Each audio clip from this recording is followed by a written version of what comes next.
యేసు స్వామి మన ఇంటిలోనికి తప్పక రావాలి. ఆయన రాకుండా ఎందరూ మన ఇంటిలోనికి ప్రవేశించినా నీ ఆత్మకు నెమ్మది ఉండదు. అనేకులు రావచ్చు, అనేకులు నీతో మాట్లాడవచ్చు, అనేకులు నీకు ఏదో ఒక రీతిగా చిన్నపాటి సహాయం చేయవచ్చు, చేయకపోవచ్చు. కానీ వారందరూ రావడం ద్వారా నీ ఇంటిలో సమాధానము కానీ, నీ సమస్యకు పరిష్కారము కానీ, నీ యొక్క బాధకు నివారణ దొరుకుతుంది అంటే యేసు స్వామిని మన ఇంటిలోనికి మనము పిలుచుకున్నప్పుడు ఆయన ఎక్కడ ప్రవేశిస్తే ఆ ప్రాంత పరిస్థితులే మారిపోతాయి.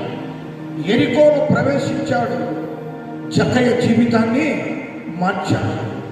సమాజ మందిరంలోనికి ప్రవేశించాడు, ఊచ చెయ్యి గలవాణిని బాగు చేశాడు. యాయీరు ఇంటిలోనికి ప్రవేశించాడు, ప్రాణము పోయిన బిడ్డకు ప్రాణము పోశాడు. మరియా మార్తల ఇంటిలో ప్రవేశించాడు, మరణించిన లాజరును లేపాడు. అనగా యేసు ఈ ఇంటిలోనికి ప్రవేశిస్తే ఆ ఇంటి సమస్య తప్పక తీరుతుంది, సమస్యకు పరిష్కారము దొరుకుతుంది. అయితే నీ ఇంటిలోనికి యేసు స్వామి వచ్చిన తర్వాత మరియలాగా ఆయన పాదముల యొద్ద నీవు కూర్చోవాలి, నీ సమస్యను ఆయనకు చెప్పుకోవాలి. ఆ సమస్యకు దేవుడు పరిష్కారము చేసేటువంటి వాడు. ఇద్దరు గుడ్డివారు వెళ్ళారు, సమస్యను చెప్పుకున్నాడు. ఒక గుడ్డివాడు గట్టిగా అరిచాడు, సమస్యను ప్రార్థన ద్వారా చెప్పుకున్నాడు.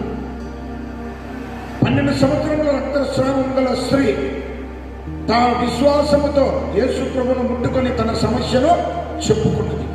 ఏది ఏ రీతిగా చెప్పుకున్నా సమస్యలు చెప్పుకున్న తర్వాతనే యేసు ప్రభు వారితో మాట్లాడడము కానీ, వారి సమస్యకు పరిష్కారం చేయడము కానీ, వారికి నెమ్మది కలిగించడము కానీ, వారిని బలపరచడము కానీ జరిగింది.